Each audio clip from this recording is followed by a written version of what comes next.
Okay.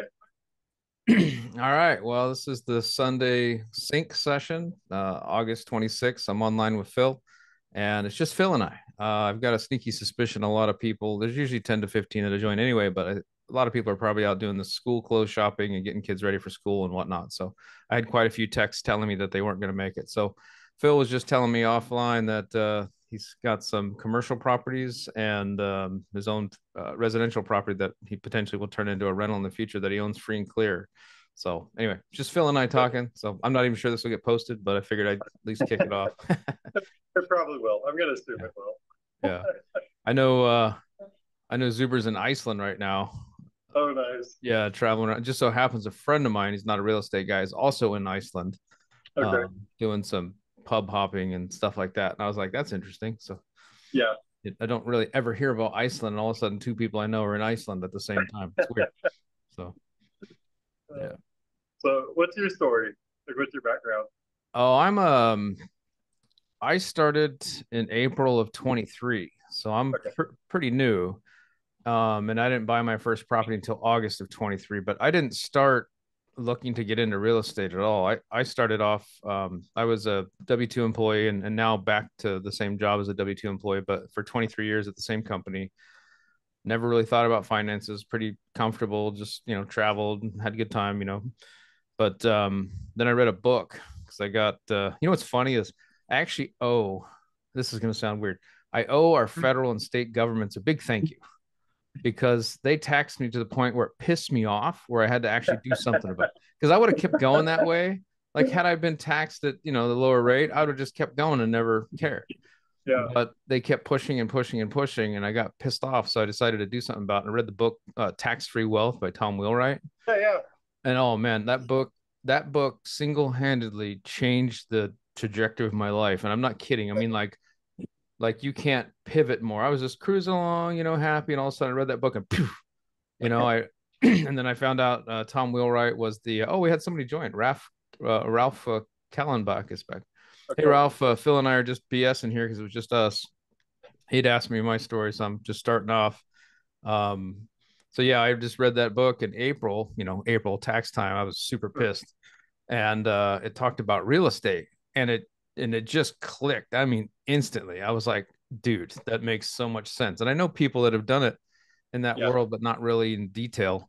And so then I found out he was the accountant for Robert Kiyosaki, which at that time I didn't know who that was, didn't know Rich Dad Poor Dad, anything. But I started doing more research, found out about the Rich Dad Poor Dad, read that book, Mindset, and my wife thought I lost my freaking mind because we didn't have any, we had a debt, we have a mortgage, and that was it. We didn't have any outstanding bills, utilities, but we didn't have anything. So we had all our vehicles are paid for, I had toys, all that stuff. And I was really into off road in a big way. Okay. And so I sold my Denali, I sold my toy hauler, and I sold my Jeep. And that bought me one and a half houses. Okay. I bought one outright and that as a pilot, and it was awesome. And I'm like, dude, because I was, that house makes about anywhere between 1,100 and 1,500 net. And Yeah. so, Wow. yeah. And so I A took month? what Robert Kiyosaki says are liabilities, and now I understand why, because they're not paying you anything, right? And they don't Right. Right. earn you anything. And now that Denali, just the Denali and the Jeep bought me the house. And then the toy hauler was I had anyway, it was enough to get like a quarter of a house plus my own other funds that I bought. So I have three houses now. So we make about, well, anywhere between 5 to 6 grand net a month. And so, Nice. yeah, and our personal expenses are 4,500 fixed. Okay. So we've got 3,200 plus all of our other stuff, about 4,500. But then you got to figure, you got food and gas or things that aren't fixed. And Yeah. so depending on, so basically our bills are paid for by real estate. And what I did was so after I read that book, it clicked. I did about 5 months of research. I joined the Gator community with Pace Morby and started doing private money lending. Yeah. Because when I left Intel, or sorry, I shouldn't. Well, anyway, this is in the private. I was at Intel for 23 years as an IT manager, and so when I left there, I took all my 401k money and I rolled it into a self-directed. All And right. so, and I still have that. I have a traditional and a Roth. And so I Mm-hmm. wanted to learn real estate because I didn't know jack. I mean, when I read that book, I was like, cool, real estate's the way. And I'm like, I have no idea how to do any of this. And so Mm-hmm.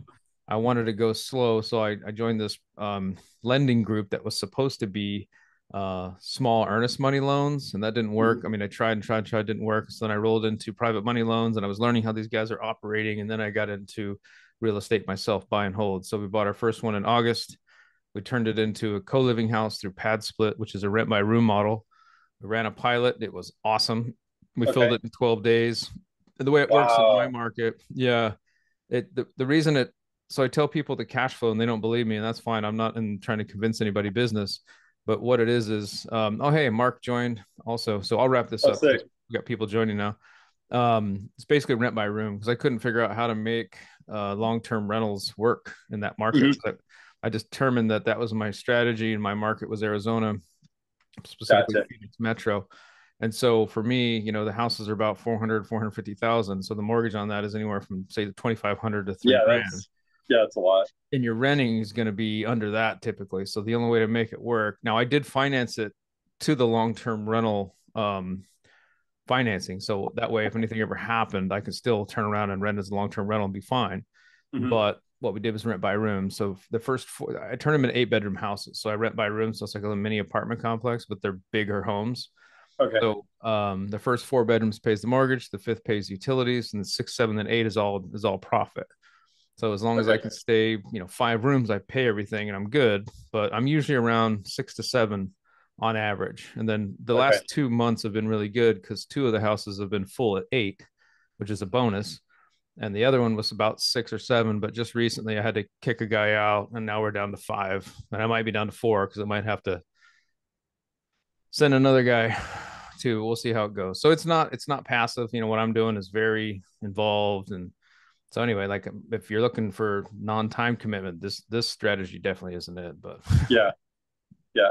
So I'm curious, are they like 5 bedroom, 3 bath homes or something? they were Or 4 bedroom on average, 4 bedroom, 2.5, but they're bigger homes. I'm looking for my buy yeah, box is 2,000 square feet or better, non-HOA, no pool, yeah. in decent neighborhoods with plenty of parking. And so the first house I bought was 2,500 square foot. We turned it into 29 because we turned the Arizona room, which was already walled in and everything, already had a split level or mini split, everything.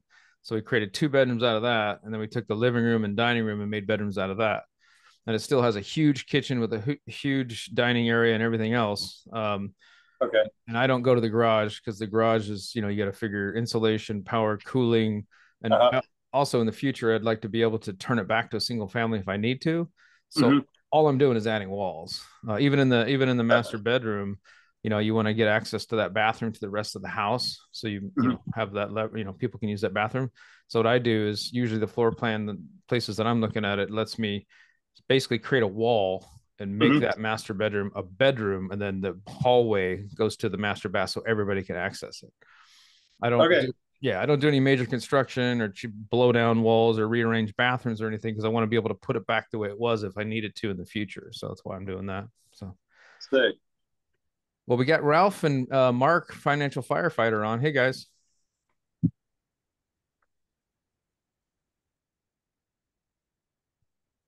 shy group. Oh, and then we got Carolyn joined too. So cool. Yeah. All right, Phil. We'll just keep going unless someone has a question. All No, right. I got it. Oh, hello. Hello. Hello, Carolyn. I'm just driving, guys. It's been a busy week, so. Yeah, yeah. We probably are going to have a short, quick session today, simply because, well, one, it's Sunday, two, back to school time frame. You know what I mean? Yeah, yeah, definitely. All right. So, Phil, was that a good enough answer, or was there more you wanted to know? Or No, that's awesome. I love hearing that kind of backdrop because so for the new folks, I'm in Southwest Missouri, just a little bit southwest of Springfield, Missouri, and in our area, it's dominated by like 3 bedroom, 1 bath homes. or and that's like 40s, 50s, 60s builds, or like 4 bedroom, 2 bath homes, kind of like that ballpark, like 1,500 square feet.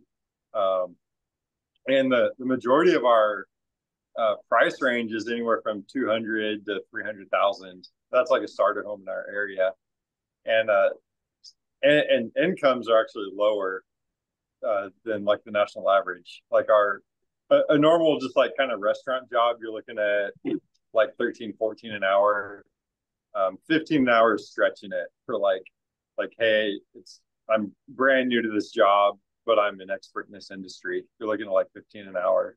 So um, yeah, our price for homes is roughly 250,000, but it's still kind of unaffordable and like a stretch.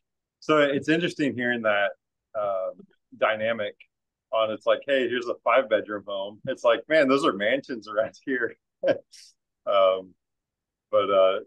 yeah, that's a cool kind of story, and hearing that aspect in the Arizona area. Yeah, it was the only way I could make it work because my goals were save money on taxes. It's more Yeah, about, what you keep, not what you make, but yeah, that potential appreciation. But really, it was just the cash flow. And so now I got to the point where the cash flow hit my first milestone. And so now I'm kind of switching gears for two reasons. One, the property management I use, they changed their fee structure, which, pissed me off. And two, I took a job, and so I'm going to be down there. So I'm going to do a ultimate house hack. I'm going to buy a primary, live in one room and rent the others. And that's going to okay, teach me, because I did something kind of dumb. I got started, but I don't know how to actually do the tenant acquisition or collection of funds, any of that. So I need to learn that. So, yeah. Do you have a family or like wife and kids or anything? yeah, I'm married. I have 3 kids. I live in Oregon, but we invest in Arizona. And then Gotcha. I do have a cousin and a niece that live in Arizona, but Uh-huh. they're not people I could ask them something, but they're busy with lives. Yeah. They're not resources, so to say, unless I just want to ask them, hey, what about this area, that kind of things. And I grew up there too, so Okay. it's just been a long time, 30 plus years. So Okay. See, I was wondering if you're from Beaverton when you said Intel, because oh, okay. like I have some friends that used to work at that plant out there. Yeah, Hillsboro. Yeah. Yeah. Yeah, I live out in Forest Grove, which is Gotcha.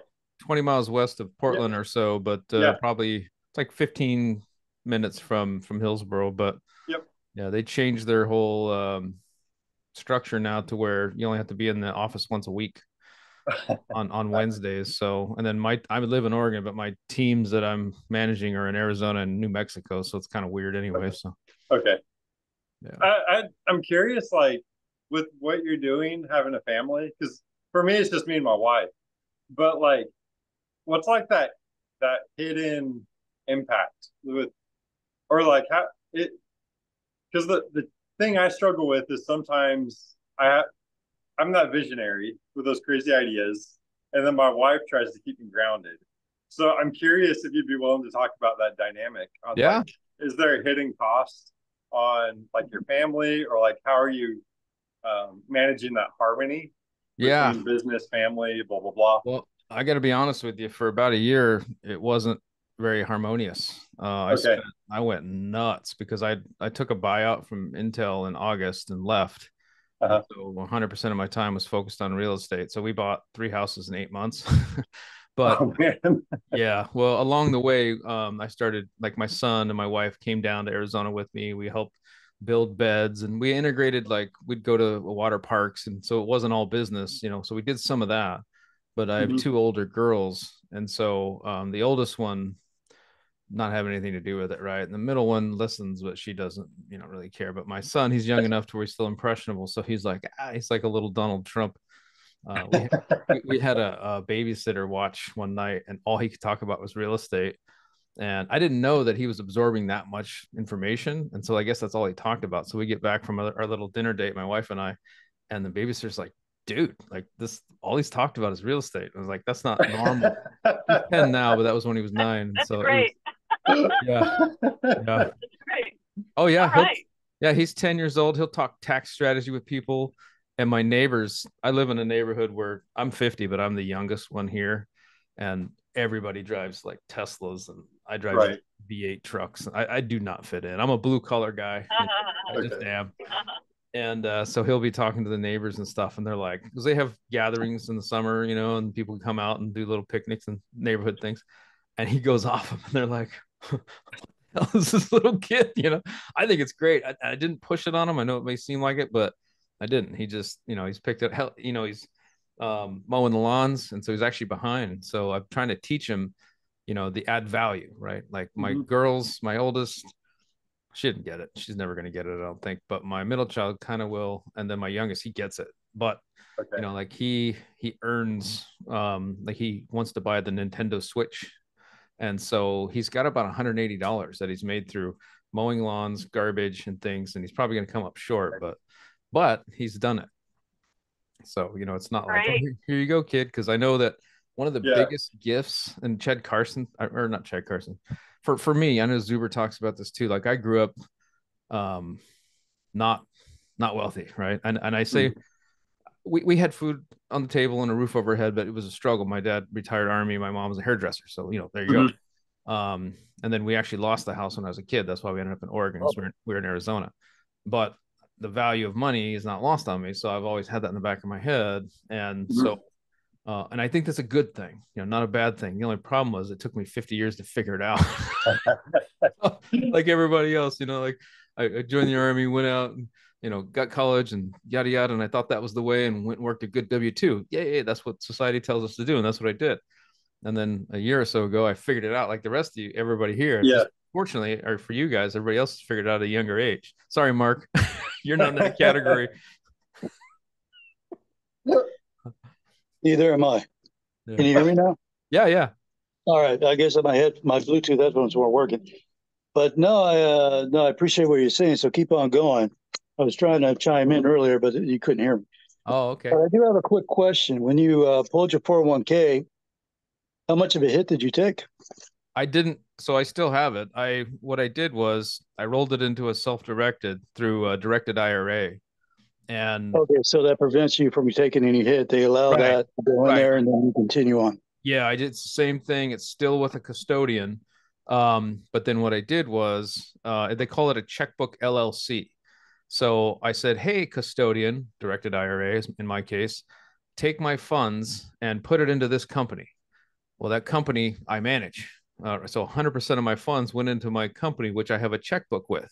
So if I want to invest in something like T-bills mainly, or private money loans, which is all I've done with it, I control it. And so it still stays in the company. So I don't personally take any money from it. The money earned goes back into the IRA account, the checkbook account. And then if I ever want to, which I've done twice now, if I find a good deal, I'll liquidate those funds, take the 10% hit and the tax hit, and put that into whatever property I'm buying. So, and I've done that a few times. And then so you take a hit and then you put the money back, or what is it that you do? No, I just take the hit, whatever's in your 401k or your self-directed is whatever's left, right? Right. It's whatever left. So I know a lot of people don't share numbers, but I don't care. I figured I'm pretty open book, but so we had, let's see, 400 and what did we have? 420K or something like that. 400 and some odd K. I don't remember what it was exactly, but we're down to 200 now. Cause I it must've been more than that. Cause you'd think I'd know this. I think it was 440 or 400 and something, like 440 some odd K in the Roth, or in the 401K. And half of it was Roth and half of it was, or not half of it, now it is. I think I had at the time, I think 60 or 70 grand in the Roth. Now there's 100K in the Roth because I've been investing it, growing it tax free. And then the rest of it, the 300K, was in the traditional IRA. And so the first house I bought was just with my selling my vehicles and things like that.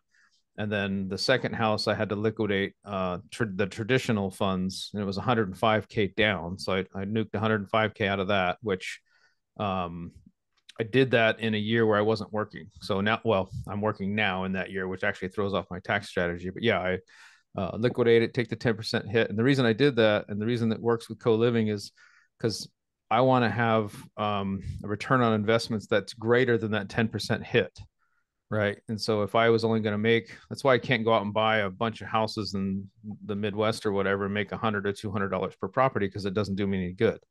Um, so yeah, I am liquidating and taking that hit at that time. So Okay, nice. All right. And is that from that book, The Tax-Free Wealth Strategy, um, or anything like that? Or that how'd you find that out? that particular piece of it's not from tax free wealth. Tax free wealth to me was just like, hey, real estate's the way. And then high level tax free wealth got me started. Real estate's the way. The mindset book, which was Rich Dad Poor Dad, was like, hey, because I would have never sold all my stuff had I not read that book. But take your liabilities, as Robert Kiyosaki says, and sell them and put it into things that give you a return. So that's what I did. And then in that year, I liquidated as a test a piece of the IRA money to buy a property, and that worked. And so I did it again. But no, that was just from my accountant. Actually, it was Mark Kohler. If you guys get online and YouTube, Mark Kohler and Matt Sorensen, they've got YouTube channels, and they're actually my lawyers and my account. Well, they're not my accountants. They have people they train. Jeff Nash is my accountant. He's pretty good. And Kevin Kennedy's actually my lawyer, but he's one of the 14 people that work for Mark and Matt through KKS Lawyers. Good guys, by the way. But Mark's the one who taught me a lot. I actually talked to him in person. I met him. Most people they get excited when they see movie stars. I met Mark when I was down in Arizona. I'm like, hey, you're Mark Kohler. And he's like, yeah. I'm like, dude, I did a selfie in the whole nine. My wife is just like, who the hell is this guy? My wife. Cool. Yeah. How do you spell his last name? Kohler, just like hate to say this, but the toilets, the Kohler.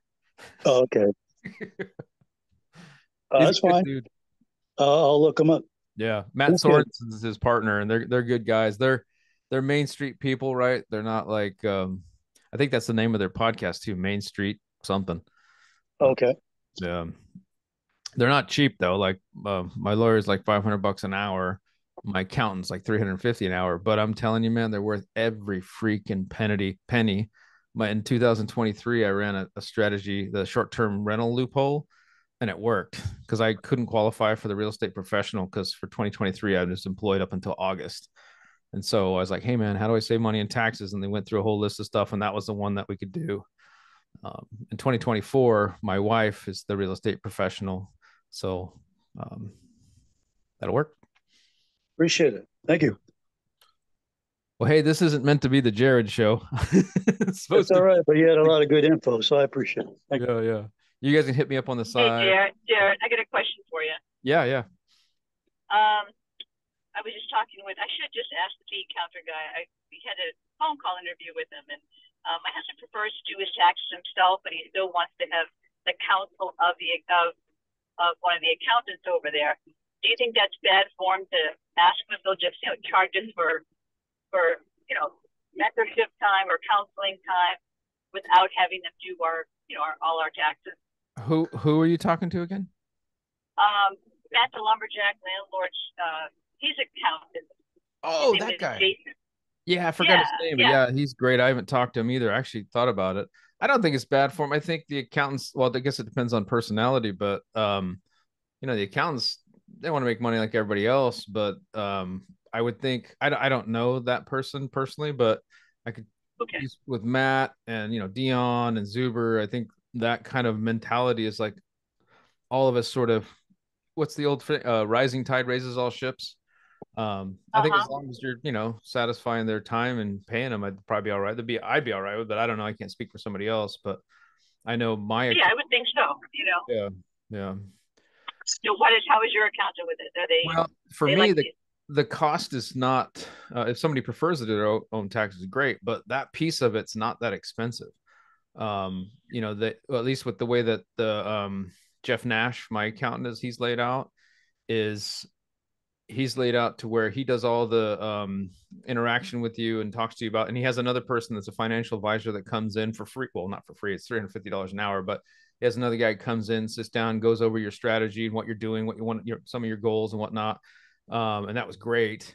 But when the actual taxes, it's not that expensive because they pay like a VA, basically somebody else to do that.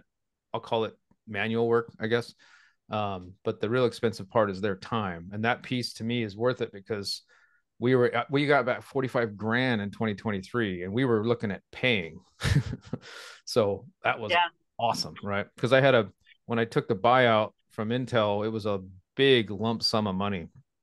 And so they paid me for an entire year. Plus, I've been working till August. So, and I'm a high income earner. So I was super scared, like, holy crap, how do I pay for, and that lump sum too was taxed at 44%. So I had to do something, right? Something. And I was like, that's another reason, because I was looking at taking that buyout, and I was like, how do I do this? Trying to find tax shelters and things like that. And so that real estate was it.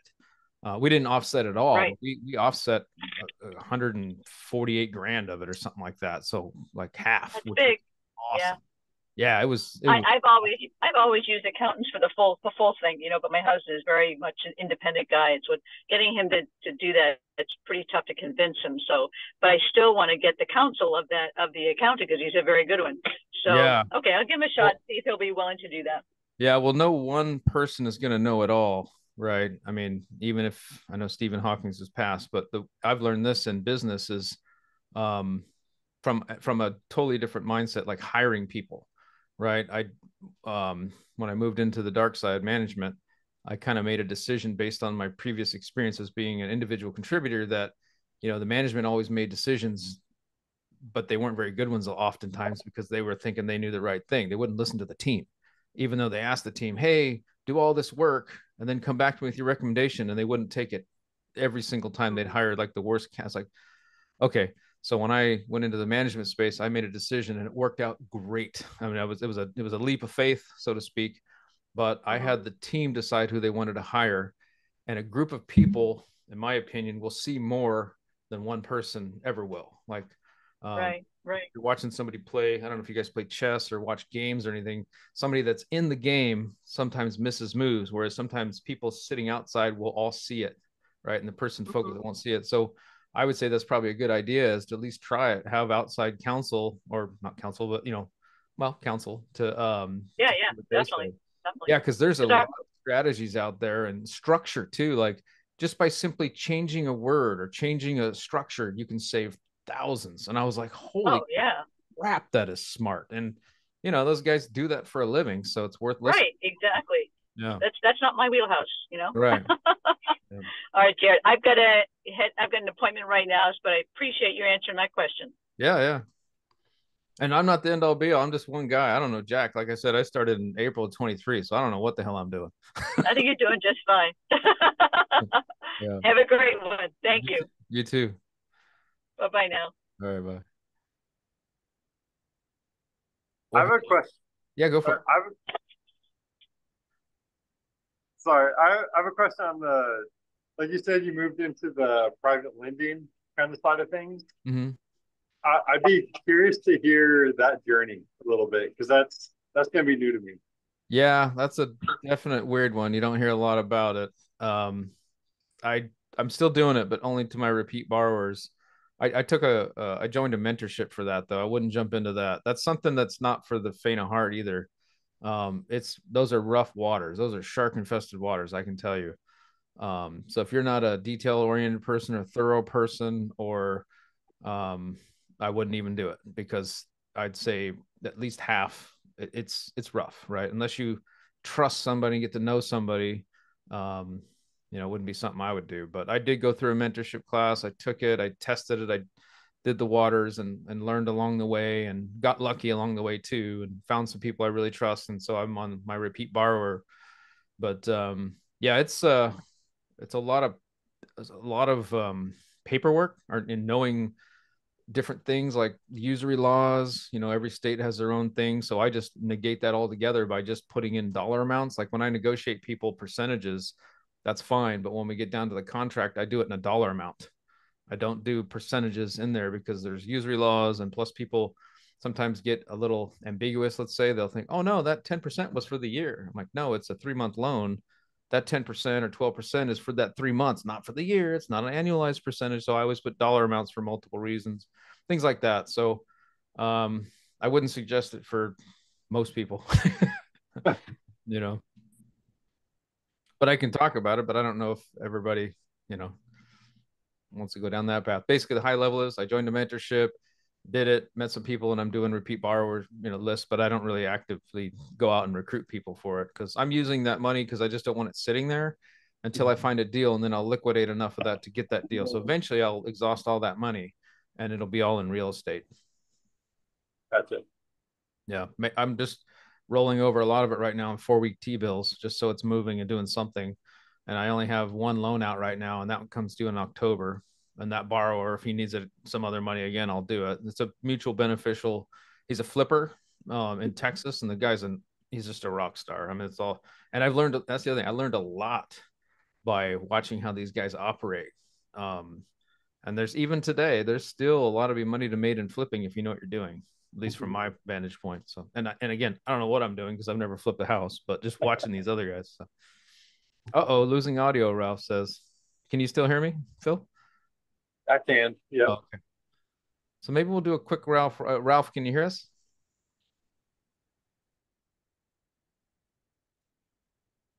Oh, he's on mute. All right. How about Lars? Can you hear us? Okay. Can you hear me? I can hear you. Oh, there you go. Okay, cool. All right. No, I think I had 2 set of Bluetooths, and I think they didn't shut off. So all of a sudden it gravitated to that. I mean, what's going on? My bad. Okay. Go ahead. Well, this is about you guys. I know Phil and I were just chatting beforehand, and we got off on, my little journey, but this is supposed to be for the community. So if you guys have questions or topics, but we need to open it up to you guys. Well, you guys seem like you guys know what you guys are doing there, so we're all interested in what you guys are doing. I'm clueless. Yeah. Unfortunately, I mean, the person that's not talking is Mark, financial firefighter. He probably knows more. He's probably forgotten more than we've learned. He's been at this for a while. Trying to poke at Mark so he'll unmute, but he won't. I'll hop in. I heard you talking about the military. So for the folks that just joined, I'm currently enlisted in the Army National Guard. And one thing I'm sort of trying to balance with all this stuff is like the military side. Because if a deployment comes up, I was at the 2020 inauguration in DC, like those things kind of happen in my life. And like trying to figure out how to navigate.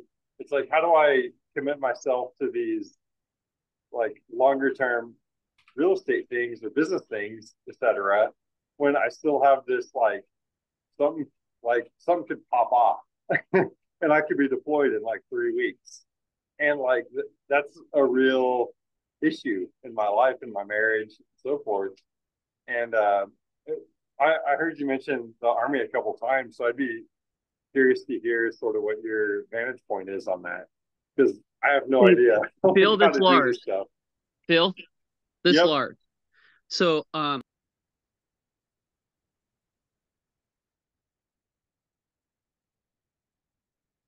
Hey, Lars, you're on mute.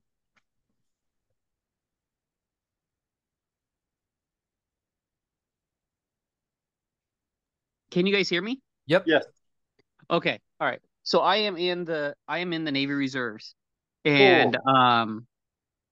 And I've been in the National Guard before, and I was active duty Navy way back when. Anyways, are you married?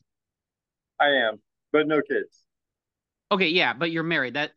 So I think what's important for those of us who are in the military is that you have some sort of system set up for when you go or how it can be handled. And for me, I have a property manager because I live on the West Coast and the properties I own are on the East Coast. Okay. So most of the stuff's kind of done over email and that kind of stuff. But I think it's just a matter of just making sure your wife has the system, has everything down on the system for whatever you're doing in real estate. Mm-hmm. I think if you're holding it, you're just kind of, if you're just buying and managing if you're buying and managing properties, or you're buying and have a property manager, you're not flipping essentially. I think as long as you're not flipping, it shouldn't be terribly hard. I think if you were flipping, that's where it become harder, because then suddenly, you're in a project and suddenly it comes up you could be deployed into, then what do you do Yeah. at that point, right? So I think Yeah, as long as you're not flipping, our it's plan not. is going to I be don't think it's gonna longer be too term. hard. What's Okay. that? Our plan is going to be longer term. I don't want to do that flipping game. That's just not. It doesn't make sense for us. Yeah, yeah, and I'm the same way, and that's why. So, Yeah. So, I mean, I was deployed, and my wife was in Oregon. I was in Iceland with the military, and we bought a house in Delaware. gotcha.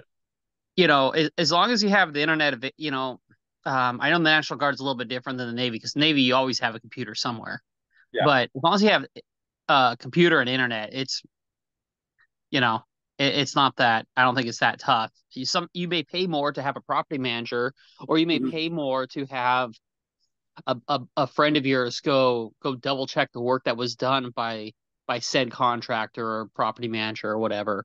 Mhm. But Venmo, Zelle, send a friend, $30, have them go look at it, after all the work's been done. That's what Mhm. I did. Cool. That's actually really helpful. So appreciate that.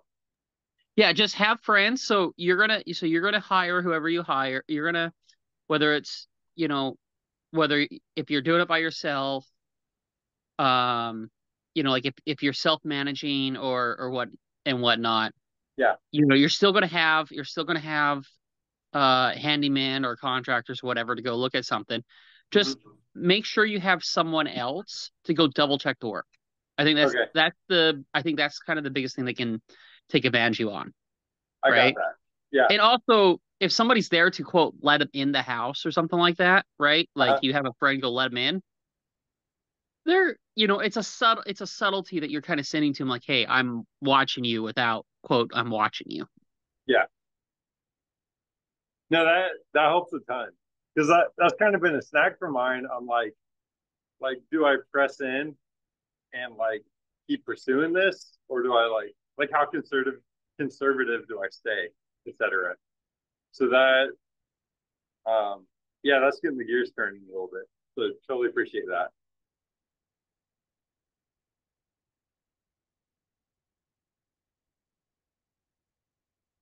Okay, I'm just taking notes for Zuber, so he has an idea what we talked about. Hopefully that's okay. Also, I don't know if we've ever brought this up, but I record these and then I send them to Zuber. So presumably he's going to put them up in SKOOL or YouTube or something like that. So I would guess that if you didn't want your face or voice on these things, you would say something or not start the camera. So I don't actually know. I'm just FYI. So if you have a problem with that, let me know or let Zuber know or something like that. I think they puts up on SKOOL. Something else I want to bring up for everybody here, and I've been trying to kind of let people know this. So I work in banking. I'm more focused on business and commercial banking. My career has so, but there's a lot of stuff that rhymes, within an industry. And one thing I kind of want to remind people of is use your if you have a line of credit like a HELOC or something like that, use it once a year, carry a balance over. If you're someone who has one open but never has a balance on it, use it once a year, put a balance over it. Let the bank make a little bit of interest on you so they don't close it. Because what happens is when they start tightening the screws credit wise, the first thing they're going to go do is go close out all the ones that haven't been used in a year or 2 years or 3 years, whatever the senior credit officer or credit off or whatever the senior credit officer decides, right?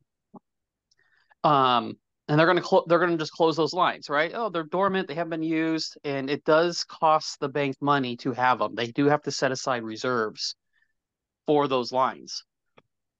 So if you have a $100,000 line, but you haven't had a balance on over the last 3 years, when when the screws get tight and where they're gonna look to save money, they're gonna be like, well, how can we free up some reserves? That's the first thing they're gonna do. Yeah. So that's just something I kind of want to remind people of is I know it sucks because you didn't want to pay interest, but if you want to have it open and, if they start closing a bunch of lines of credit, the 10 or 12 people that have them open that can actually do a deal because of it, because let's be honest, how many people actually have tons of cash to do it, right?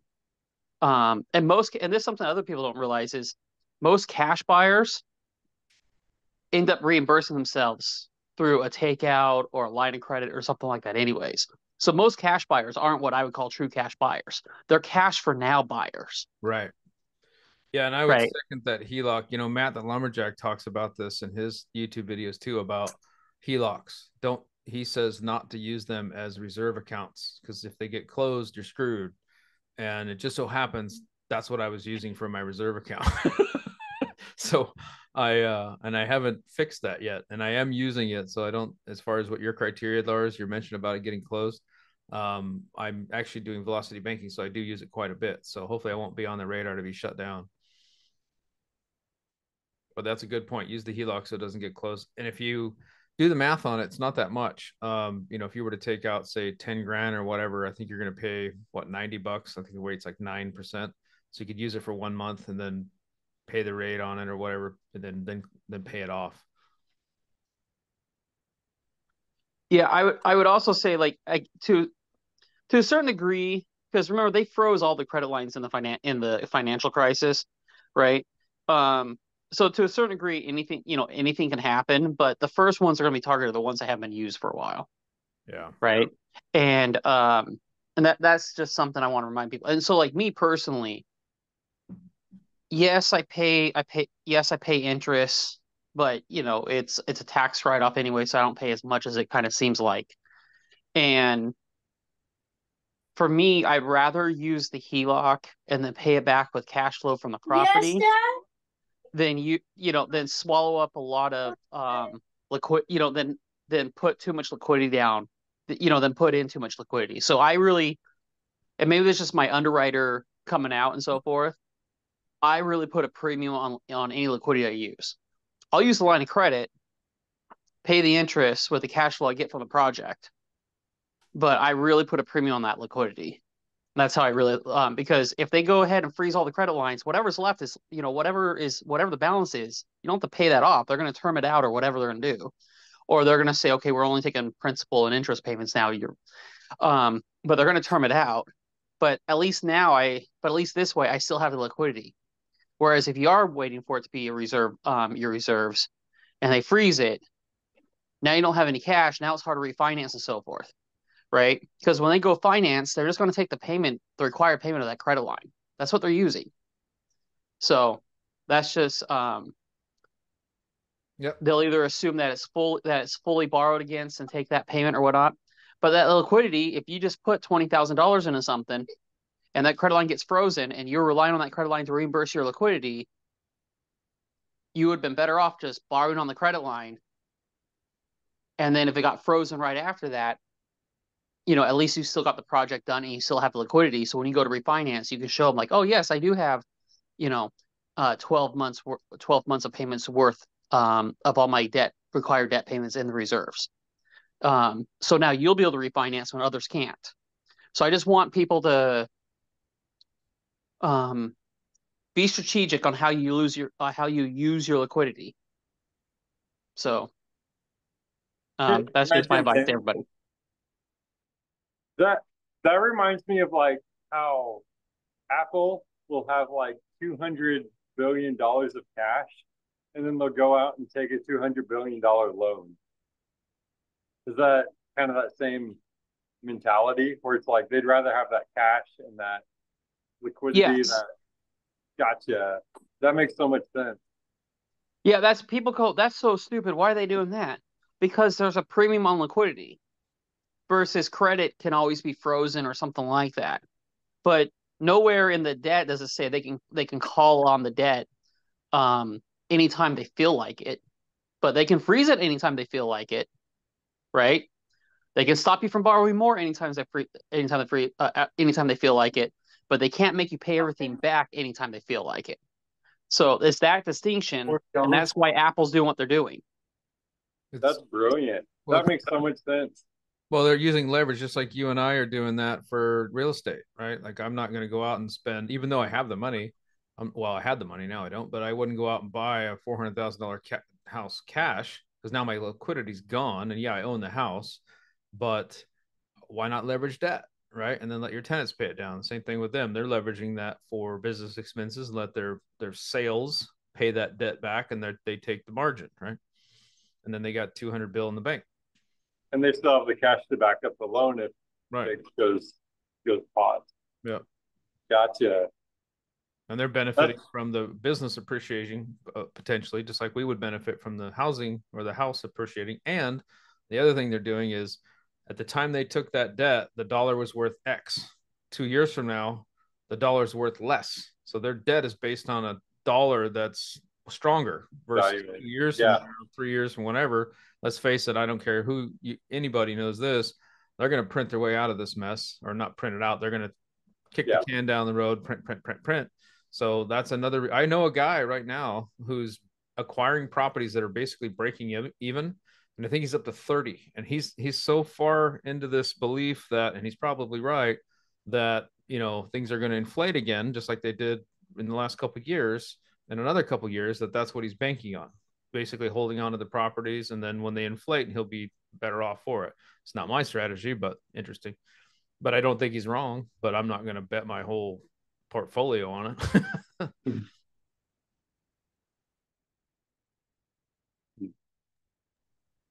Cool. Well, we had Val jump on. We had an iPhone. I don't know who iPhone is jump on. So you guys have any questions or any topics you want to talk about? Hey, man, I'm just out here moving and grooving. Hey, appreciate it. Now, just listening, man. Just got an ear wide open and taking in the information. I appreciate all of y'all for sure. Okay. Yeah, for sure. Thank you much. Yeah. All right. Let's see, Val, and then Ralph. Oh, we lost iPhone, whoever that was. So, okay. Anybody have any topics or anything they want to talk about?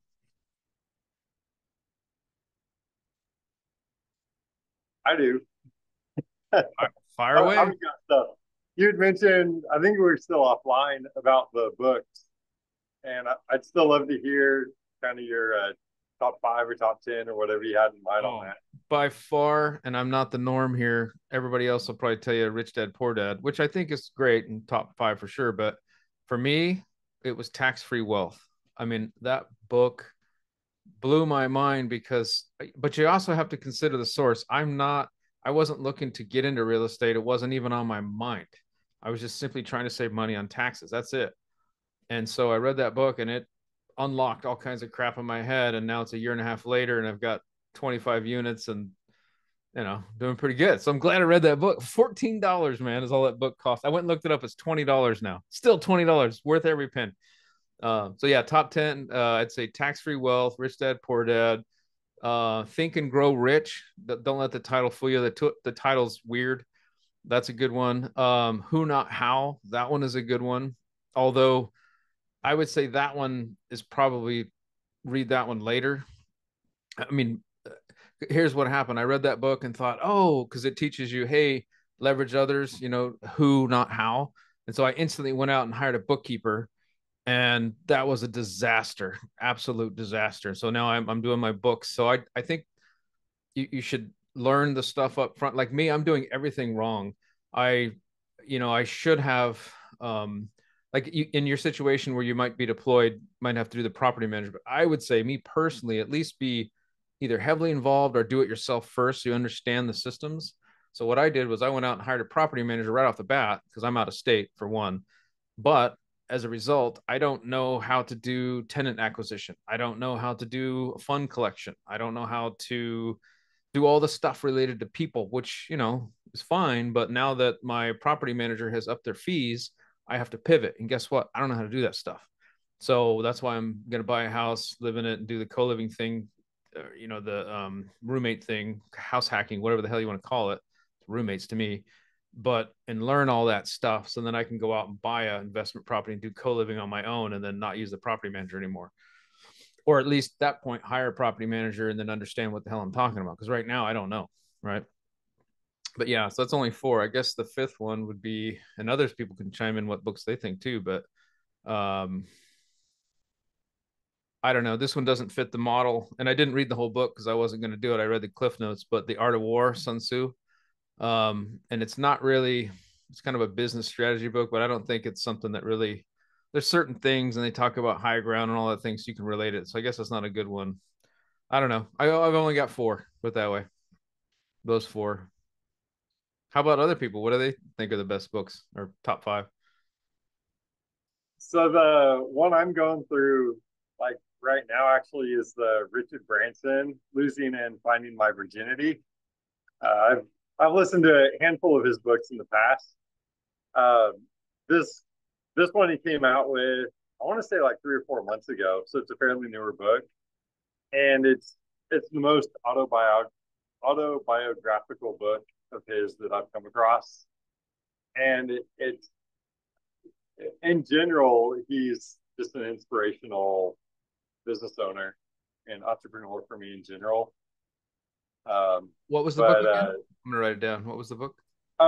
it's Richard Branson's latest book. Yeah, it's called "Losing and Finding My Virginity." So he had the book a few years ago, which was like "Screw it, let's do it," and then "Losing My Virginity." And I find that this newest book of his kind of combines the two of those, and it's more of like his autobiography and kind of the full story from his childhood through today. But there's a lot of nuggets in there on just thinking outside the box, thinking bigger, um, pulling teams together, how to pull people together.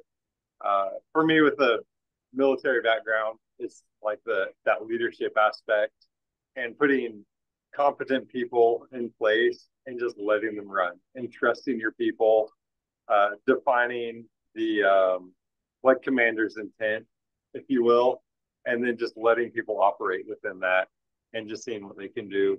So it's like a 27-hour book, so you need some time to listen to it. But it's an awesome, for me, it's an awesome listen. Lars, Ralph, or Val, do you have any books that you recommend for real estate investors? Not really. Well, I mean, the ones you mentioned are fine. I read Rich Man, Poor Man a long time ago. It scared me when I read it a long time ago. So I hear that for some time to time, but got over that.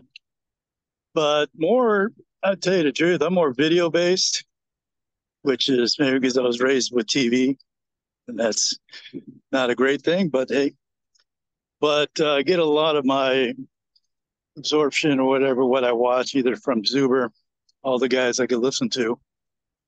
This is my thing. I do dabble here and there, but I just don't complete it. Sorry to say. Yeah, I do the video thing too. I watch a lot of different off stream macroeconomics folks like George Gammon, although I don't agree with a lot of what he says, but some of the macro stuff I like. Also Jeff Snyder, really like some of his stuff, and then obviously Zuber. And then I also watch David Lynn from Canada. He has a lot of people on that have interesting views on the economy and whatnot. And that's just to try to get a sense of where things are going. My way of thinking, that's why I'm doing co-living, and I won't call it low income. I'll call it affordable housing, because for me, I'm solving a problem, and it won't go, like I wouldn't do Airbnbs because that's a nice to have and it's not a problem that's gonna be around for a while. So that's what my mind thinks. I got that. Some of the guys you mentioned I listen to. I like global economics, find out what's going on there, as well as what's going on the macro side, and then eventually I guess the micro. So it kind of helps me, I guess, see what the trends are. Right. For me, I've been looking at it for a year and a half, which isn't a long time, but it's long enough to see what these guys have predicted and to watch it come true. And again, it's not that long, but looking back in history and going back on some of these old videos, their calls were often right. And so that gives me a little bit of confidence. Like you talk to some investors like Zuber, it's been around a long time, right? Some of the things he said, and I like that he makes a call and says, hey, I'm wrong, blah, blah, blah. So that's good ownership. But I like using that because right now it impacts my quote unquote strategy. So if I didn't think I know what I know by watching these videos, I wouldn't be doing what I'm doing right now, which is trying to acquire properties. I want to do it. And I also agree with Zuber, although I think it'll be longer than the next 5 to 6 months as far as a buyer's market. I think it's going to be stretched out longer. Well, at least maybe that's hopeful. I don't know. But I do plan on refinancing all 3 properties when I can at some point next year to maybe cash out refi or maybe leave it in the deal and make more cash flow. But using that knowledge at the macro level helps me or influences, or at least it's in the back of my mind when I'm looking at properties. And it's actually true. I'll tell you, the last property I picked up wasn't until May, which is a while ago. I mean, by today's, things are changing daily. And I, it was around 585. It was off market. So he wanted 585, messed around for, I don't know, 2.5, 3 months. And it's kind of a long story back and forth between 2 different properties, but I ended up getting that thing for 465. And it's by far my best property. I mean, it was remodeled, everything. So there are deals out there like that, which is incredible. I found out later the guy had hard money on it, so he's in trouble. So he was another investor, but there's other people out there that have to sell for other reasons. And it's, it's sad, but hey, you're helping them out in a way, if you want to look at it that way, or you're taking advantage if you want to look at it that way. But somebody has to buy it. Might as well be me. So I'm out there. Disrespectful offers. I agree with it. Yeah, I understand. I hope the buyer's market extends more than the 6 months that Zuber's saying. I hope it, like you're saying, so more time to look around and get some opportunity. I think it'll still be there. I think where he's coming from with that, if I was to try to guess and extrapolate, I think he's referring to the rates, because when the rates come down and down and down, next thing you know, you're going to have more and more buyers, and it's going to offset that. But the supply is so low, it won't take much. That's why I'm trying to take advantage of it now. Like, I am desperately trying to find another property to get at a lower price point, even if it's at, because I'll tell you, I have one at 765, one at 7.5, and one at 6.25, and I don't care, because yeah, that's high relative to our past, but they're cash flowing for one, and I got them for a good deal, right? So eventually, hopefully, I'll be able to refinance and make even more. So even if I have to come into something, and I think they're under 6.5 right now. So if I can come into something, as long as I can get that price, what do they say? Marry the price, date the rate, or something like that. That's I think along those lines as well. So yeah, as long as you're making the nut, you're breaking the nut, you're making some profit. Yeah, yeah, you definitely. And then when the prices go down or interest rates, then it's just more profit to you. Yeah. Lars says no buyer's market in northern Delaware. Yeah. It depends on the market you're in. Yeah. Yeah, I guess in general. Yeah. Well, it looks like we lost Phil. It's just Ralph, Mark, and Val on. So, I mean, if we don't have any topics, we can, call it early. But if you guys got anything to throw out there. So I have something that so I'll tell you, like, I bought the investment property I bought last year. The rate on it is 7.25%. But it cash flows, and for the market itself, just finding it's only like a 3% yield, but in northern Delaware, that's that's a win in itself. And they're just underbuilt there. And so yeah, I'm waiting for rates to I'm with you. I'm waiting for rates to come down. But one thing I've noticed is that rates come down slower on the refinancing in consumer in consumer real estate.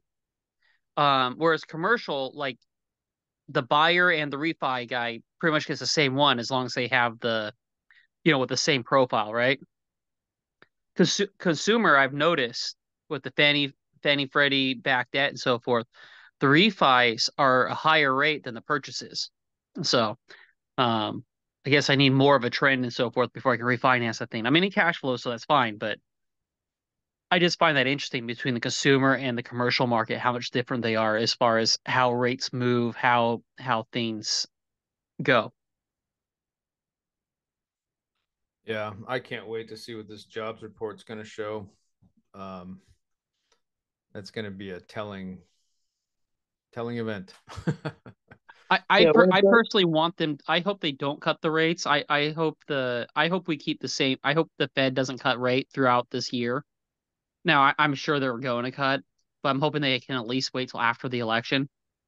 But I think the longer the rate stays where it currently is with the Fed funds rate, um, the longer the housing market has time to heal, and the more likely deals will pop up.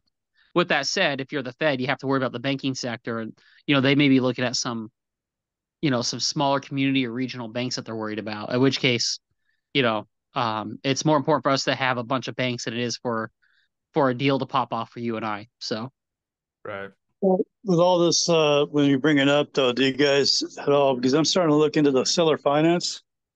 So we get yesterday's rates, and anybody focusing on that? I would love to. It's just not going to happen for me, but because just where I invest, and I am okay financially, but I think to do seller financing, you have to be in a really good situation financially.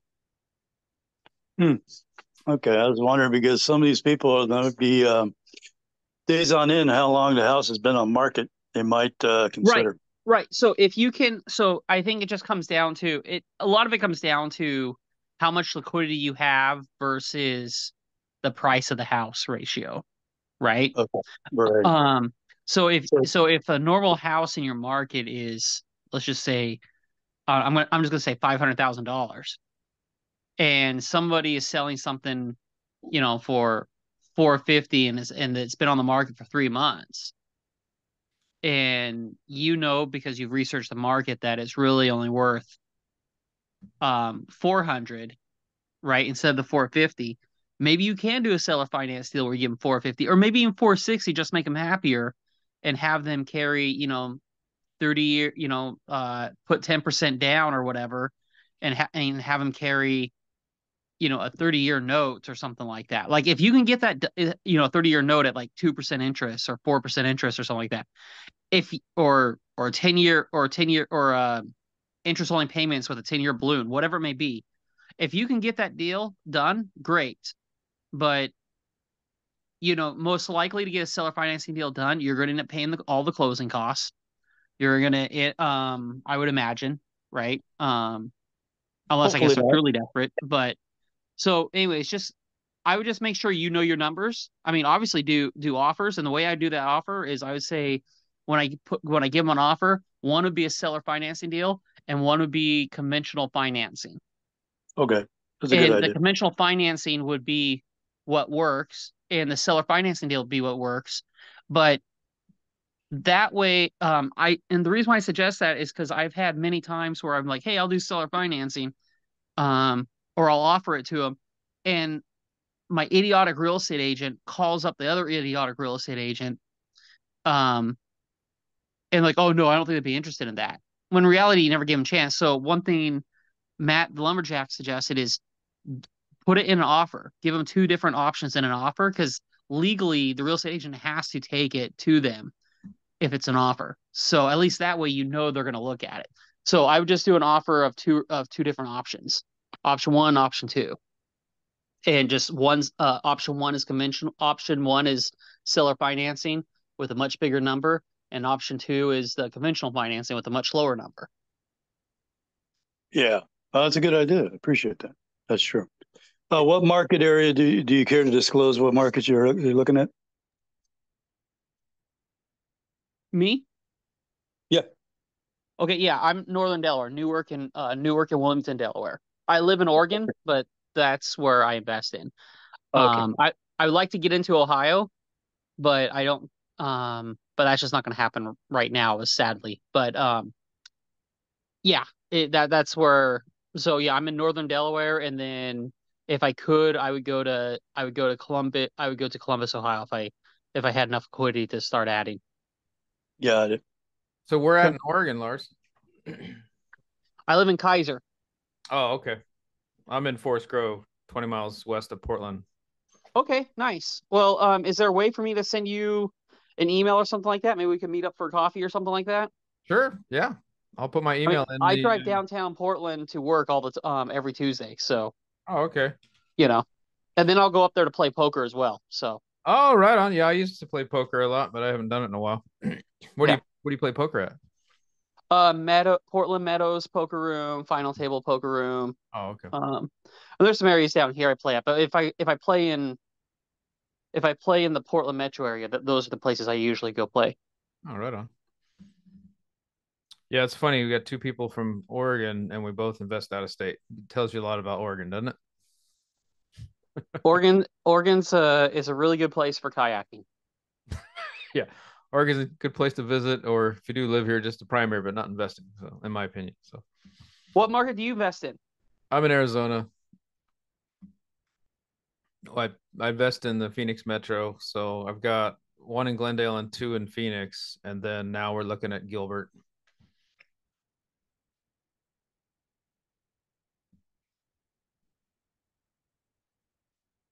Cool. All right. Well, we're down to just a few people here. Any other topics? Anything anybody want to bring up?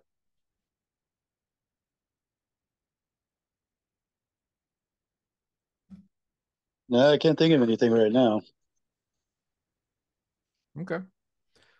Well, cool. We can go ahead and call it early. I know that a lot of people had told me they weren't going to make it, and also I know that even us, we have school kids clothes shopping going on, back to school time frame. So people with kids, pretty busy, especially on the weekends. So yeah, well, we'll go ahead and call it. If you guys, I put my email address in there. If you want to reach out to me, go for it, and I'll see you guys next Sunday. Okay. All right, see you guys. All right, Thank see you. ya. Okay, bye.